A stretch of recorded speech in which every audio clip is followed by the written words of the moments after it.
மலங்கள் முறையாக வெளியாகாமல் அதிலிருந்து ரசாயனங்கள் மாற்றம் ஏற்பட்டு மீண்டும் இரத்தத்தில் சேருகின்ற பொழுது ஒரு விதமான சொரியாஸ் வருகிறது. விஷ சந்துக்களால் வருவது, வண்டுக்கள், கொசு, இப்படி ஜந்துக்கள் மூலமாக வருவது. மீன் படை என்றது பேர். மீன் தோல் படை, மீன் செதிலை போல உரிய கொட்டிக்கிட்டே இருக்கும். அது ஒரு வகை. சில சோப்பால் கூட வரும். அதை ஏற்றுக்க அளவுக்கு நோய் எதிர்ப்பு சக்தி குறைவதனால் வருகிறது. அரிசி அளவுதான் அந்த மருந்து சாப்பிட வேண்டும்.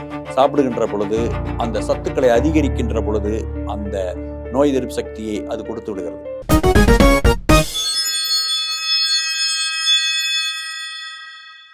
அல்லாவின் கருணையினாலும் இயேசுவின் கருணையினாலும் சிவசக்தியின் கருணையினாலும் பேசத் தொடங்குகின்றேன். யோகம் சேனல் நேயர் அனைவருக்கும், உலகத் தமிழர்களுக்கும் அமர்நாத்தின் அன்பான வணக்கங்கள். இன்றைக்கு நமது சேனலில் பேசுவது தொழுநோய் சம்பந்தமான சொரியாஸ் சம்பந்தப்பட்ட நோய்கள் ஏன் வருகின்றன, அதற்கான நிரந்தர தீர்வு என்ன என்பதை பற்றி பேச இருக்கின்றோம். சொரியாஸ் என்பது பல காரணங்களால் வருகின்றன. முதல் காரணம், அது இரைப்பையிலிருந்து தான் தொடங்குகிறது. மலச்சிக்கல் தான் முதலில் வருகிறது. மலங்கள் முறையாக வெளியாகாமல் அதிலிருந்து ரசாயனங்கள் மாற்றம் ஏற்பட்டு மீண்டும் இரத்தத்தில் சேருகின்ற பொழுது ஒரு விதமான சொரியாஸ் வருகிறது. அந்த தோலில் 7 அடுக்குகள் இருக்கின்றன. அதற்கு பிறகு விஷ சந்துக்களால் வருவது, வண்டுக்கள், கொசு, பாம்பு வகைகள், சில பாம்பு வகைகள் இருக்கின்றன, அவை தெரியாமல் கடித்து விடுவது, இப்படி ஜந்துக்கள் மூலமாக வருவது.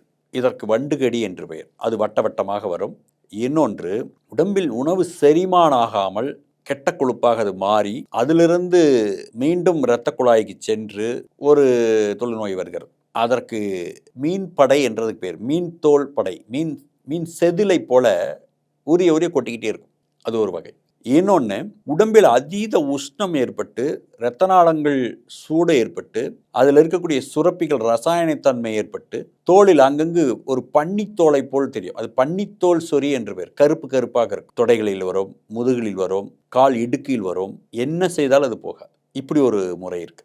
இப்படி பல காரணங்களால் வருகிறது. எல்லாம் 2 காரணம். ஒன்று, உணவு முறை சரியில்லாத வயிற்றிலிருந்து ஏற்படுவது தான் 90%. 10% ஜந்துக்கள் கடிப்பதனால் வருவது, சில ரசாயனங்கள் ஒத்துக்கொள்ளாமல் வருவது, சில சோப்பால் கூட வரும். அதை ஏற்றுக்க அளவுக்கு நோய் எதிர்ப்பு சக்தி குறைவதனால் வருகிறது.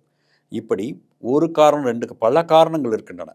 எந்த காரணம் இருந்தாலும் அதற்கு முதலில் நாம் செய்ய வேண்டியது மலக்குடலை சரி செய்ய வேண்டும். மலக்குடலை சரி செய்துவிட்டு அங்கே இருக்கிற நுண்ணிய கிருமிகளை கொல்லக்கூடிய ஆற்றலை தந்து இரத்தத்தோடு இரத்தமாக இரத்தத்தை சுத்தம் செய்ய வேண்டும்.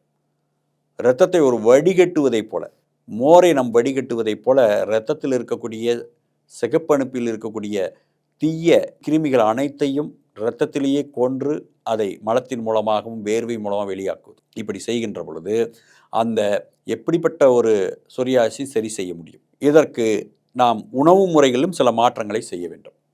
மருந்து பாதி வேலையை செய்யும்.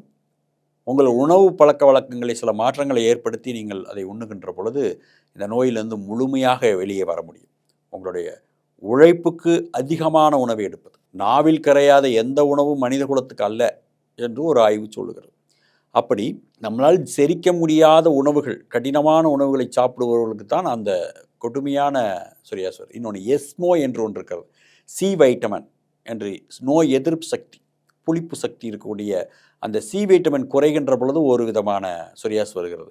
அதற்கு எக்ஸ்மோ என்று சொல்வார். அதுக்கு மருந்தே இல்லை என்று சொல்லியிருக்கிறார்கள். ஆனால் அதற்கு கூட நம்மளை மருந்து இருக்கிறது.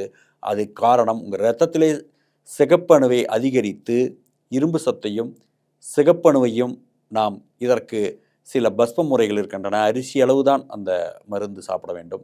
சாப்பிடுகின்ற பொழுது அந்த சத்துக்களை அதிகரிக்கின்ற பொழுது அந்த நோய் எதிர்ப்பு சக்தியை அது கொடுத்து விடுகிறது. அப்படி சொரிஞ்சால் அங்கங்கே சிகப்பு சிகப்பாக வரும், புள்ளி புள்ளியாக வரும். அது பட்ட இடத்துலலாம் மீண்டும் வரும். இப்படிப்பட்ட சொரியாஸ்லாம் இருக்கின்றன. அதனால் எல்லா ஆய்வும் செய்து விடுவார்கள், எதுவுமே சரியாகாது. அப்படியே நிறைய வந்திருக்கிறார்கள். இதற்கெல்லாம் காரணம், முறையான உணவு முறையை எடுத்து இரத்தத்தை சுத்தி செய்து குடல் சுத்தியை செய்கின்ற பொழுது இரத்த நாளங்கள் வயிற்றில்தான் உருவாகின்றன. குடலை கழுவினால் அனைத்து விதமான சொரியாசிலிருந்து உங்களை காப்பாற்ற முடியும்.